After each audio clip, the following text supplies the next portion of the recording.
Oi, oi, it's your boy, the Lumpini legend Sex Fairtex checking in, chickadee checking in on a Monday morning. It's the 30th of November, last day of November. This lockdown is wearing on my last nerve now. So I figure, why don't we just talk about the fights that I enjoyed this weekend and not have a moan. Well, we'll have a bit of a moan about the fun bad ones, but I'm not gonna go through this whole fucking card because about the worst that could happen to this card happened to this card, the UFC card. They had Moicano versus Fiziev as the main event, the co-main event, and that was the real main event. That was what people were getting excited about. That's what I was living for. And then that got cancelled due to, I think, Moicano tested positive for COVID. And then they had Blades versus Lewis, which was a good enough main event that people would care, but I still didn't care enough to do anything about it. And then that got cancelled too. I was really glad because I was like, Friday morning, I went, I should probably try and record something about the Lewis Blades fight, and then as I started, it was cancelled, which is just the theme at the moment. But luckily, next week's main event has already been cancelled, so there's that. Kevin Holland tested positive for COVID again, and now he's out. Marvin Vettori stepped in to save the card because the rest of that card, fucking hell, mate. It's Gian Vellante at heavyweight, who you'll remember last time he went to heavyweight, gassed out, and tapped to being held in top position. It was among the most embarrassing finishes of all time. I do not know whose daughter Gian Vellante's fucking in the UFC brass or what dirt he's got on people, but they just won't fire that man, even though he's never had a good fight. And he's a middleweight now fighting a heavyweight just so that he can get fat. He's doing the Rampage Jackson route, brushing his teeth with cake frosting. But then the co-main event was Betch Coher's retirement fight, but I've been told that's been moved. It was too big a fight to have on this card. They're setting up a Betch Coher retirement special down the road. But what did go on this weekend that was, I want to say fun. I'm going to say fun, but not like good, just fun, was the Freak Show Boxing League. You had Mike Tyson versus Roy Jones at the age of 50-something, combined age of like 112. And you had Jake Paul versus Nate Robinson of the New York Knicks and the dunk contest and high school football and all that. And then you had Daniel Dubois versus James Joyce was the other boxing match that I watched this weekend. We'll start with Dubois versus Joyce because that's the real boxing match. But that was one of the strangest things that I've watched, maybe ever. I mean, people have been moaning about Joe Joyce's style for a while. I haven't really watched much of him, but I watched him this time. And there's been various famous descriptions of fighting styles and fighting techniques out there. George Plimpton famously said that when Muhammad Ali was swinging like a man in the rigging on the ropes against George Foreman, he was like a man looking out of his window to see if there was something on his roof. That's how George Plimpton is going to be remembered. I think my one is going to be Joe Joyce fights as if he's wanking off a man on a stepladder, because he holds his left hand up in front of his eye, vertical, and then he just jerks it back and forward, which you can't see now. Let the record show that Jack Slack made the wanky motion in front of his face and the microphone. But yes, very strange. And then what he does is he jabs, but vertical fist, and not on a straight line. It comes like from an arc at the elbow, and the elbow goes forward, and he sort of bops people on the eye. But if you watch the fight with Dubois, like he swells up Dubois' eye, and so badly that, like, in the 10th round, he hits Dubois in the eye, and he must have just... If you hit something that's already been hit 100 times, it starts to really hurt, even if you're just poking at it. But basically, Dubois went to a knee and was like, fuck this. But the way that he was landing the jab, it wasn't even at full extension. It was always on the left eye, so going across the head, which is something that Muhammad Ali did, so that it would hide his right hand afterwards once the eye swelled up. And it was almost always the corner of the glove. Gloves... I mean, you can get all kinds of gloves now, but the squarer gloves that you'll see, like the ones Joyce was wearing, they almost have a corner at the top. So it was quite interesting to see him whipping that into Dubois' eye over and over again. And he took some huge blows in the meantime. But yeah, anything that upsets Frank Warren is great, to be honest. I can't even name a good boxing promoter. Eddie Hearn's endearing, at least because he has funny quotes. But Frank Warren made his career, made his break for it by promoting fights between Lenny McLean and other hard men in Britain. So, he was talking about Tyson versus Jones this weekend, and I was like, you better not get on your high horse here, Frank, But afterwards, he has both these guys under contract, I believe, but he was so keen on Dubois winning that once Joyce won, he was just like, yeah, no, we'll need a rematch though. But yeah, if you've not seen it, go watch that because it's the strangest jabbing style I've seen in a while. You occasionally see vertical fist jabbers. You occasionally see, any good jabber throw the odd vertical fist jab, but it's very rare to see someone who throws exclusively vertical fist. And it also played into that thing that we were talking about. We talk about it a lot because Sugar Ray Robinson said it, but I was watching a load of clips of Roy Jones teaching this week. If you type Roy Jones teaching into YouTube, there's loads of great clips of him just talking about how he boxed. And he was talking about the same thing as Ray Robinson. He was like, don't bring your hands up unless you absolutely need to, because you'd rather have your hands pointing at the target so they could just go straight. If you got your hands up and you try and throw straight, obviously you're not throwing straight. You have to drop your hand a bit first. Or during the motion. Whereas this sort of like hammer fisty thing, the wanking off the face, the Artem Lobov special that Joe Joyce does, it is almost like it's like a half circle from his guard to his opponent's eye. And I was watching Kevin Holland this week and he was doing weird downward hammer fists too. That dude has improved so much since his early fights. He used to fight completely moronically, and now he's actually starting to make use of some of his physical attributes and talents. But we'll talk more about him. Oh, not later this week, because he's not fighting later this week. We'll talk more about him at some point. I was going to write about him this week, but now I suppose I'll write about Vettori, because I haven't actually done very much on him ever. Aside from saying that he looks like a Nazi super soldier, it's just Aryan super soldier. Yeah, Joyce versus Dubois, well worth checking out. But let's talk about the old man fight, because that's what I'm going to use to get the clicks on this video. And also, it gave me some food for thought. It's... On the one hand, it was sad because it was two 50-year-old dudes fighting, but they didn't embarrass themselves that badly. No one got hurt that badly. There was a lot of talk afterwards like, oh, Mike was monstrous and Roy looked scared. And you're like, no, Roy tied him up pretty much whenever he wanted to. Roy's chin has been shot for years and his legs have been shot for a few years and he still did fine. I would agree that Tyson looked in the better shape of the two. His feet were fast. Given that was Roy's staple back in the day, having very fast feet and head movement. And, Tyson looked sharp. Luckily, I was worried this was going to be like, well, I reckon that Tyson could get back in there and do some professional fighting. But I've only seen a couple of absolute burks with that take. But it was really interesting seeing the style matchup. And, it's not like if you just got two very good boxers who had normal styles and then had them fight or had them do an exhibition fight when they're older. It was specifically interesting because these two are such strange styles. And throughout the week I was watching, I was toying with the idea of doing something about it, but I still don't know how I feel about the whole getting old dudes to fight thing. And we'll talk about Anderson Silva later, actually, because that's going on. But I was watching some of Roy Jones's best hits and worst hits. I watched the first Montel Griffin fight. And that was Eddie Futch came up with the idea to have Montel Griffin fight largely on the counter, but then Roy wouldn't lead because he was so uncomfortable with it. So they had Montel Griffin come in with a dipping jab to the chest, and then he'd move him to the ropes, bang the body a few times, and when Roy started firing back, he'd step back and swing a left hook on the way out. And it worked almost every time through the first 4 or 5 rounds. And then he gets caught and hit on one knee, and then there's the whole disqualification, which is a real shame about that. And then in the rematch, Roy basically turned it around by going super aggressive because he'd had a couple of fights. I think it was it McCullum he fought where he wasn't able to find his counters as readily.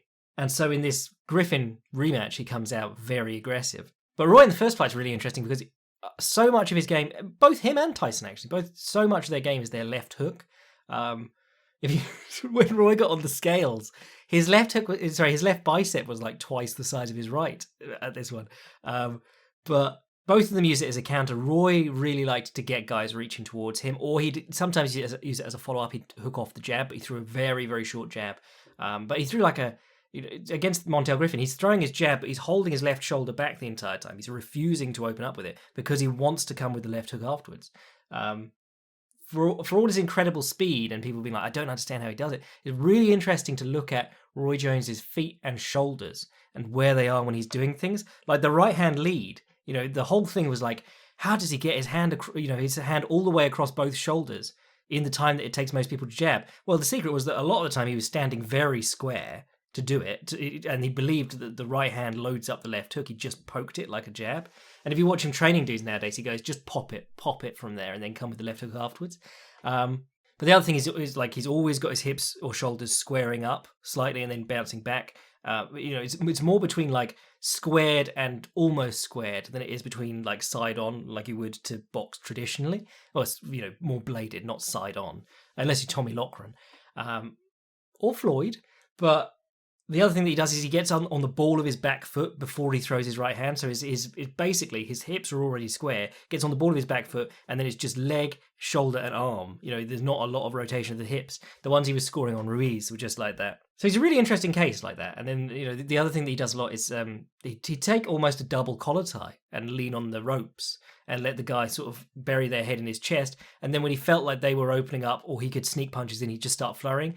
Even as an old man, he met up with Jeff Lacey, who was coming off that Calzaghe loss. And, he'd been sort of, his hype train had been derailed, but he was still young and dangerous. And Roy Jones just waltzed him over to the ropes, leaned on his head, and then just battered him from there.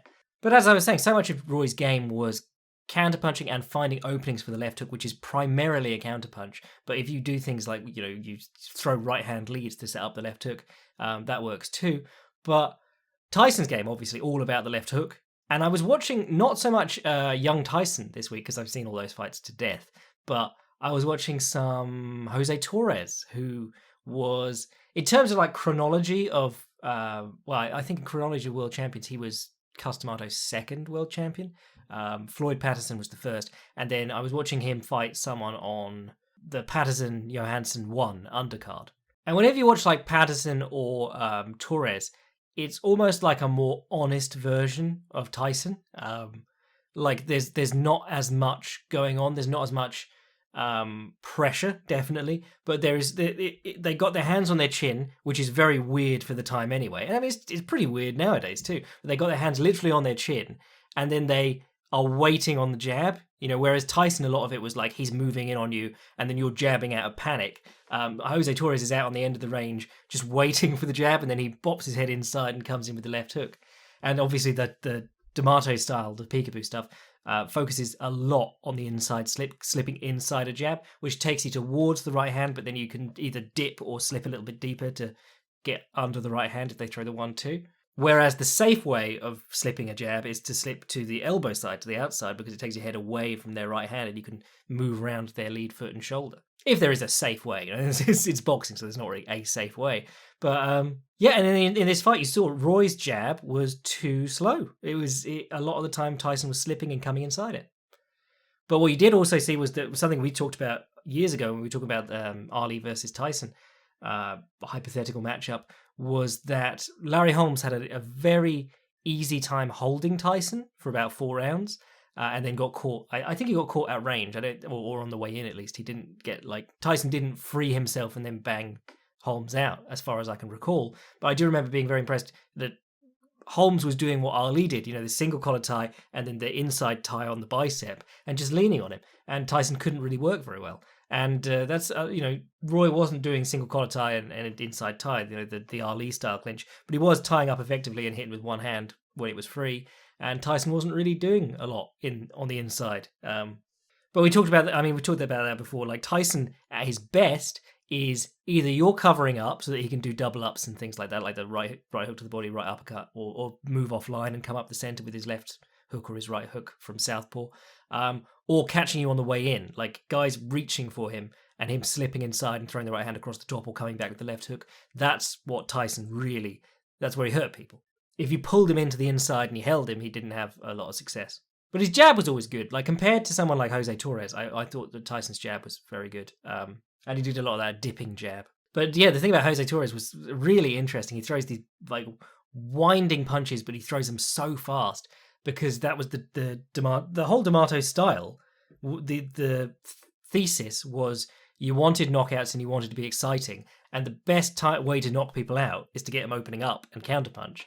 So the idea was to go at them and make them punch at you and move your head. And the hands on the chin thing is not as much about like keeping your chin covered. It's about having your hands with you to wherever you move your head to. You saw a lot of Roy trying to do the jab and dart off to his left, and he'll like not look when he's doing it. And he did it with his right hand too, like right hand and then dart out to the left. Yeah, left hand dart out to the right hand dart out to the left, and it was working all right. It's a good way of punching once and then getting out because he wasn't doing an awful lot of combination punching. You could see he didn't really have the pop anymore of his youth, and he came in very heavy for this fight, like heavier than he fought a heavyweight at that one time. But there was something else that I saw, in that same thing that Roy was talking about, keeping your hands down so that you can hit with them rather than up so that you can't, or so that they have to come straight out of your guard. He was talking about how he'd rather have his hand straight out on the opponent where he can move his head, but he can also move them. And there was a lot of that in this fight too. So yeah, I mean, generous to call it a fight, but it was fun enough. And really, it was kind of like a bittersweet, oh, we could have had that. We could have had that in, when was he called him out? Like 1999? I don't know, but maybe 97, can't remember. But yeah, and they seemed chummy after the fight, and I think the big thing for me that was turning me off the whole thing was the reason everyone was pleased to see Tyson back on the pads in the first place was that he's had lots of trouble with depression, and he was getting in really bad shape. And people saw him on the pads, and he was like, "Oh, wow, yeah, you're looking great." And immediately that went into, "Oh, you should have a fight soon." So I'm glad they found a way to do it where it wasn't exploitative bollocks, and I'm glad that both guys made some money out of it. Obviously, I don't think anyone could. As far as I know, bookies weren't taking bets on this because I was on my bookie this weekend, and the two bets I put in were Jake Paul to win, and then that women's fight that wasn't Ostovich to go to decision. I called that my lock of the week, and a load of people. Someone bet $500 on it and made 500 back, and I was like, I've got to stop joking about betting on things because I don't want responsibility for $500 of people's money. But that was the other one, Jake Paul versus Nate Robinson. And I don't know why, but Nate Robinson just didn't click in my head. I'd seen him win the dunk contest like, what was it, 10 years ago? 15 years ago? I can't remember. But I'd seen him win a dunk contest, and I was aware that he was a Knicks player. And I just assumed it was a different Nate Robinson. But I was like, yeah, Jake Paul, he's fairly competent as a boxer. Compared to the other YouTube boxers that have come along. KSI, a lot of people were very high on that, like, oh, look at his jab. But really, he just came in relatively good shape. Whereas Jake Paul, surprisingly, can box a little. He uses his jab, he stays bladed, he jabs, he gets back behind his lead shoulder, and then he tries to counter with his right hand. Whereas Logan Paul had the combat sports background, but was shit. He basically regressed when he was training more. But the way this played out, I saw someone say this, and I thought it was probably accurate because Nate Robinson, insanely athletic guy. 5'9", won the dunk contest. All you need to know, got like an 80-inch vertical or something, but had also been very successful at high school in football as well. So he was like a two-sport athlete and then went to the NBA. So I saw someone say he probably had some amazing workouts and then just assumed that was that. And people were like, oh yeah, he's looking amazing on the pads and he could do it for days. And then the moment he got in there with someone who wasn't a yes man or taking care of him in sparring and bringing him along slowly, he just went completely mental. He was just bum rushing Jake Paul. And Jake Paul put the jab on him a little bit, but also was just dropping away and throwing the right hand. And that we talk a lot about countering the step rather than countering the punch. If you get to a comfortable range where the opponent has to step to jab you, as opposed to being on the end of their jab, literally they're standing there like Dubois versus Joyce. If you put them at the end of where they have to step to get you, you have taken a lot of the hand speed out of the equation. And you're doing foot speed, and you also have a much better idea of what you're supposed to be or what you're going to need to counter. Guys typically aren't going to step to you with like a long right uppercut or something like that. Or if they're going to step to you with a left hook, they're going to have to load it first. Which again, people like Roy Jones, very good at hiding the load on it. But typically they're going to come at you with a jab or like a jab into an overhand or something like that. So you counter the step. You have them step to you, you move your head, and you throw your right hand, your left hand, whatever. But the step back and right hand it's been a brilliant counter for 150 years, and it's going to continue to be a brilliant counter forever. I believe that's exactly how Marquez knocked out Pacquiao, a drop away and a right hand as he followed. It's always going to be a great move. It's going to be great if you can get people following you or coming back to you. If you back out of the exchange and then throw the right hand as they step to you. But it's going to work even better if they're just running in and they keep doing it the same pace. That's the thing about bum rushing is you might have a bit of success early on, especially if you're very athletic, very explosive, good punch, good hand speed. But the more you have to do it, the more, firstly, you're going to slow down, but the other guy's going to get your timing because you're not doing different things each time you bum rush. You're just coming in as fast as you can. And that's going to drop, and then they're going to be able to time you. I mean, the Rousey versus Holm one is the one that we always use, but like, I'm always talking about, I always said, like, that's the way that if you're going to fight Habib, don't try and counter him as he comes in the first time. Let him take a few just to get a read on him and also to get him to slow down a bit. You don't even have to engage them the first few times, but you'll get the timing eventually if they keep doing it. And that's the choice that's given to everyone if they're bum rushing, that you either keep doing it and serve up counters, or you change your mind and you go, well, now we have to fight a bit more technically. The moment you take your foot off the accelerator and you settle back in your stance, you're in a boxing match again, or a kickboxing match, or whatever kind of match you're in. But Nate Robinson never did that. He just ran face first into this lad and got knocked on his face. But man, that's got to be embarrassing because there are dudes who are just grifters and are doing this like YouTube beef stuff for a grift, but I can't imagine a guy who's as accomplished in multiple sports as Nate Robinson being like, yeah, I'm just here to get paid and take a dive, or get paid and don't care what happens.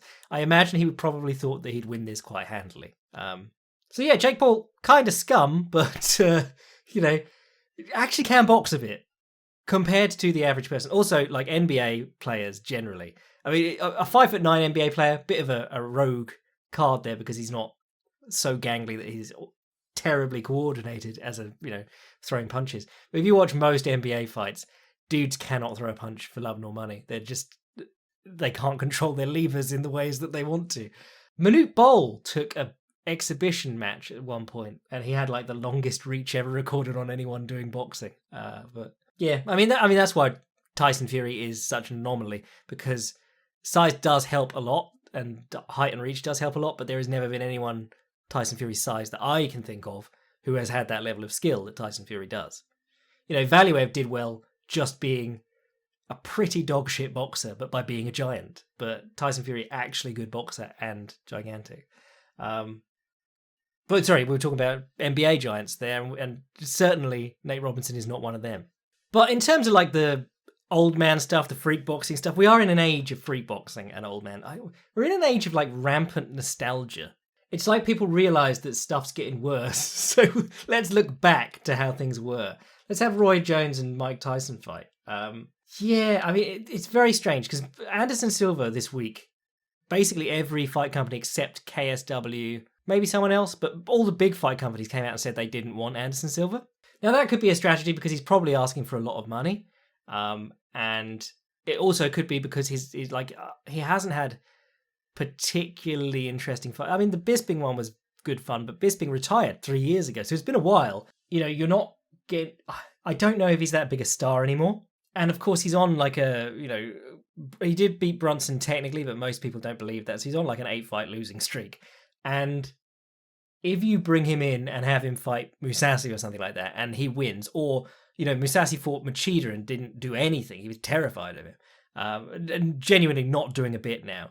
The second Machida fight is really not good, because Machida, he had a few wins under his belt, but they'd all been against old dudes or people who weren't that good. Machida is well past his sell-by date, and certainly pretty chinny at this point too.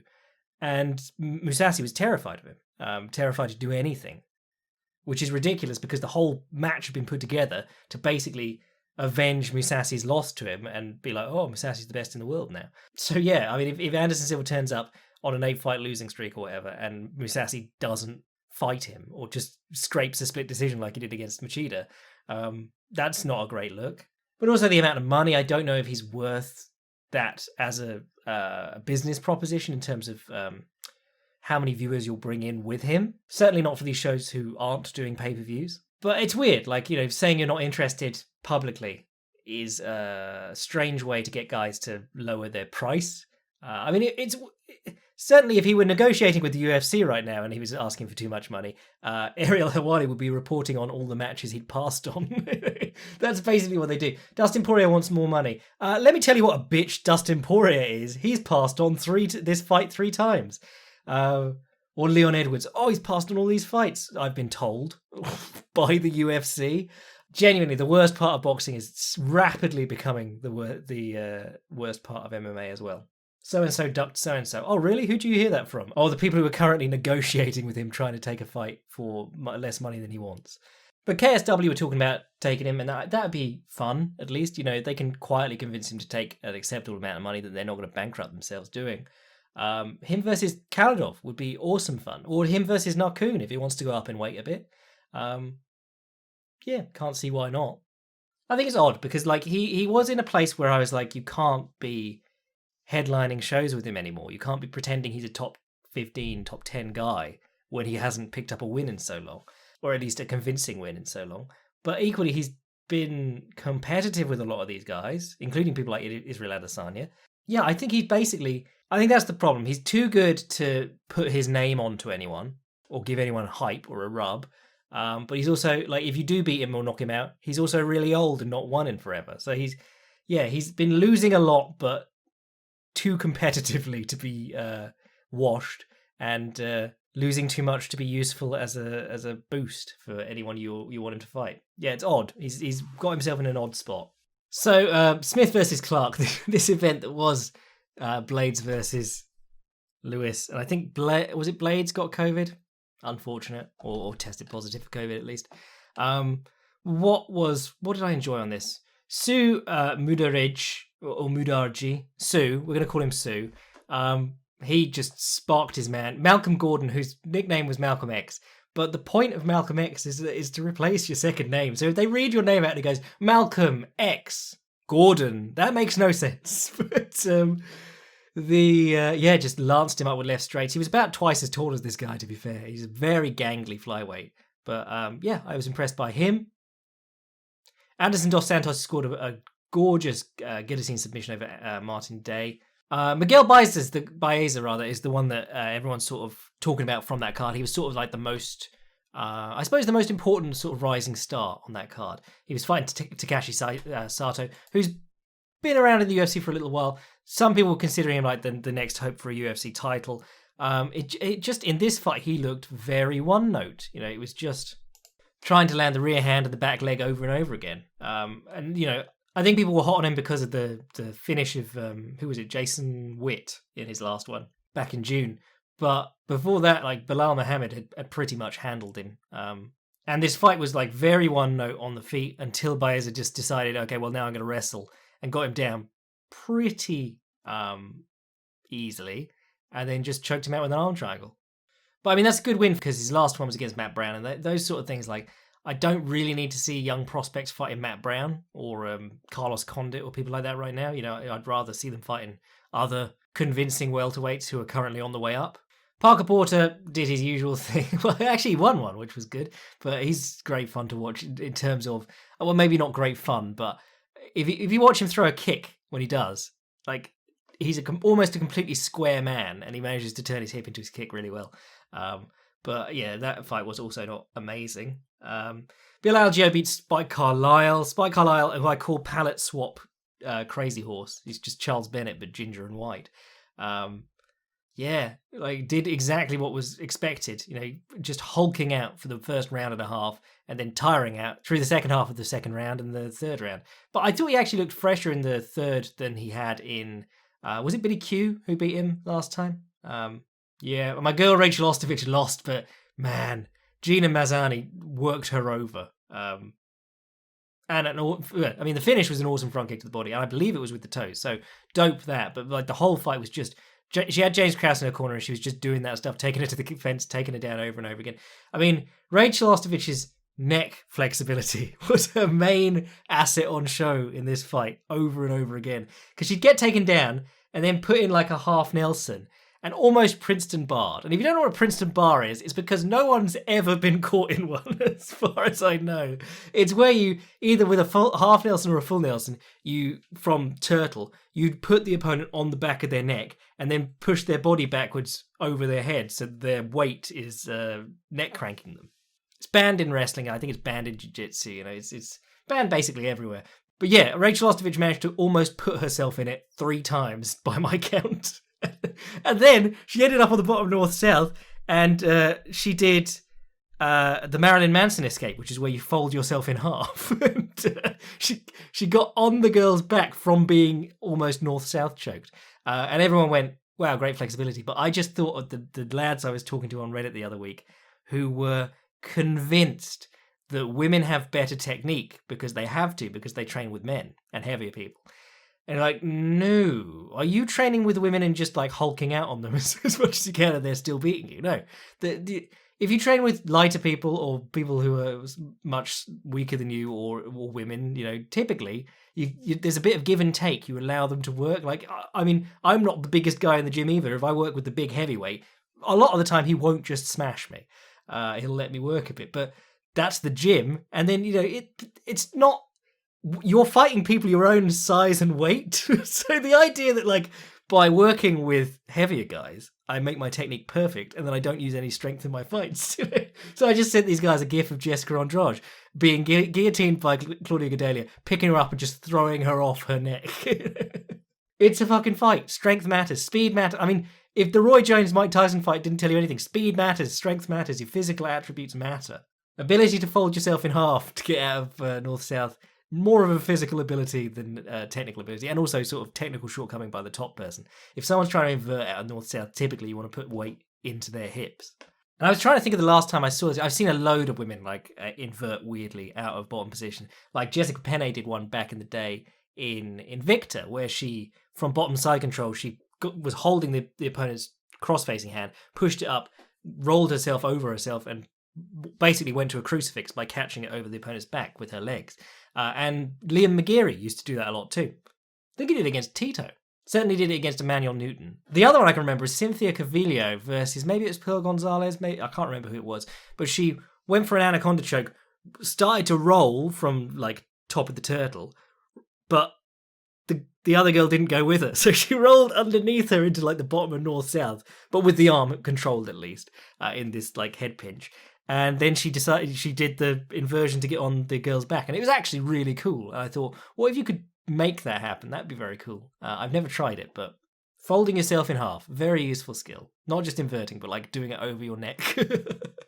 And I don't believe I give a shit about the rest of those fights. No.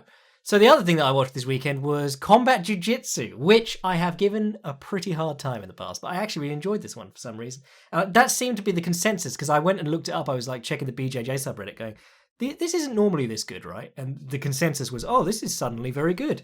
But Combat Jiu-Jitsu replaced the Eddie Bravo Invitational. Eddie Bravo had a product that people enjoyed and was like, no, I'm going to make it shitter, exclusively for me. That's just the kind of guy that Eddie Bravo is, and I kind of respect that. But Combat Jiu-Jitsu is basically slaps are allowed on the ground. I don't think they allow body punches, because I was watching guys palm strike the body, and I was like, why don't you just allow them to ball the fist and hit the body, like they do did in Pancrase back in the day.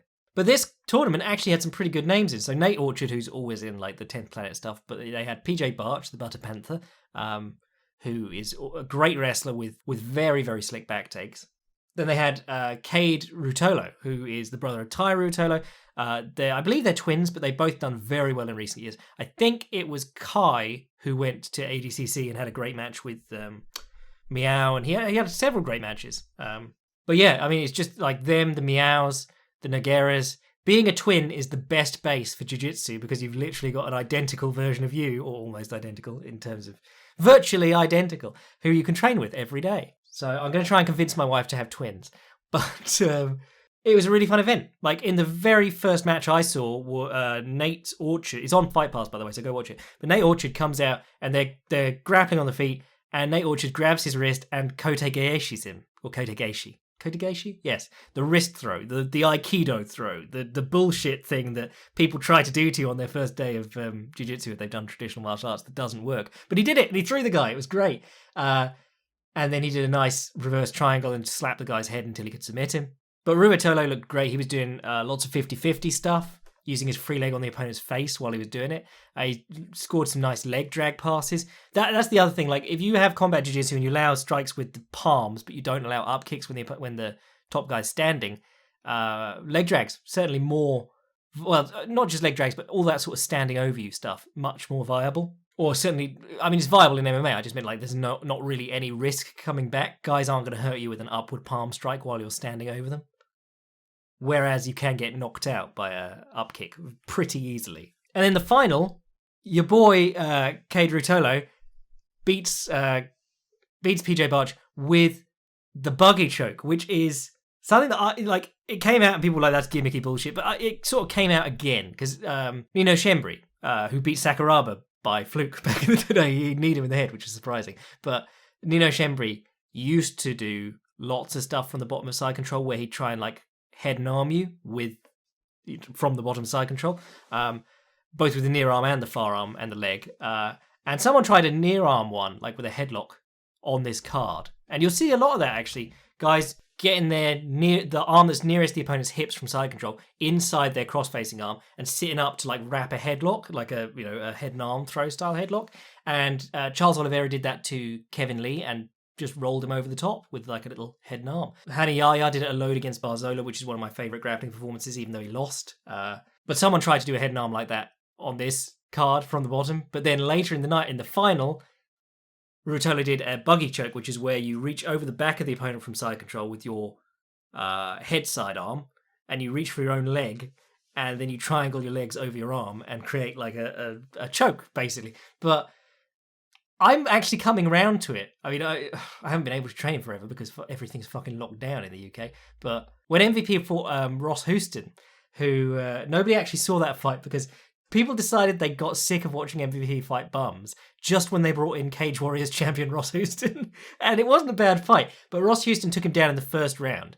And MVP was on the bottom of side control. And he just reached over the back and started doing a buggy choke, but not just to get like a choke, because that's a gimmicky sort of thing, but to hold Houston to him. You know, you can't mount if your head's trapped there in the hole. You can't like walk around to north-south. You don't really have a lot of options. So guys start trying to like posture up, and that's taking their chest away from your chest.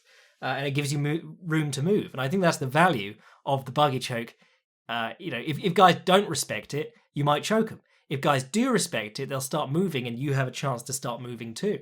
But yes, I mean, the final of that is certainly worth watching. The submissions on that were certainly worth watching. It wasn't prime EBI, because EBI was fucking fire back in the day. But it was not bad. Time for a quick question. G'day! To answer my email or to write about a heavyweight main event? That is the question. Or this must have been written before Blades versus Lewis fell through. I'd like to ask your opinion on the kick that Lawrence Larkin used to launch Neil Magny as if he was a child. I have been practicing teeps and snap kicks with the ball of my foot for many years. Although I'm quite proficient in landing these on sweet spots, there always seems to be an opportunity for an elbow or forearm to drop down and jam my toe into disability. In spite of this, I've begun using rear foot oblique kicks to the body more often. Instead of poking with the ball of the foot, I found that I can poke with my heel. The hip remains open as I raise my knee, so I found that it is hard to predict and catch. Toes are off to the side and more relaxed, causing far less jamming. It's hard to land on a side-on closed stance matchup, but so is a front kick. In a previous episode, you spoke about how crippling a snap kick with your big toe could be. I was curious as to how serious you are about mastering this technique. I've found the price of consistent teeps is more costly than the damage it inflicts.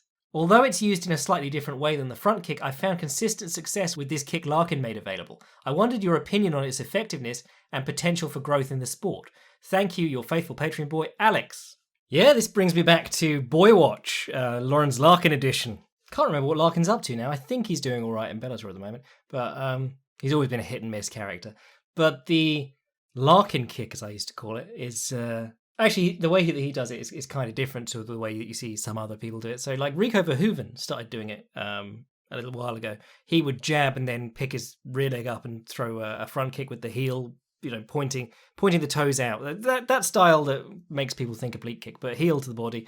And he was having good success with that. He'd jam into the hip. It's a really good technique that you'll see used by some Nakmoy when they get the kick caught. If you throw like a right kick, if you throw like a right round kick and the opponent catches it under their arm, you'll see guys pull their knee back, turn it out, and hit the like a second touch basically into the hip socket or just above to push off the opponent and prevent them coming in on the leg. So that's one use for it. But the way you're describing it is like, well, kind of like you would do any push kick with your heel. You're saying that it matches up better against southpaw or open guard opponents. But the way that Larkin does it so well closed guard is that he throws a ton of naked right low kicks to get the opponent thinking about it or even picking their leg up.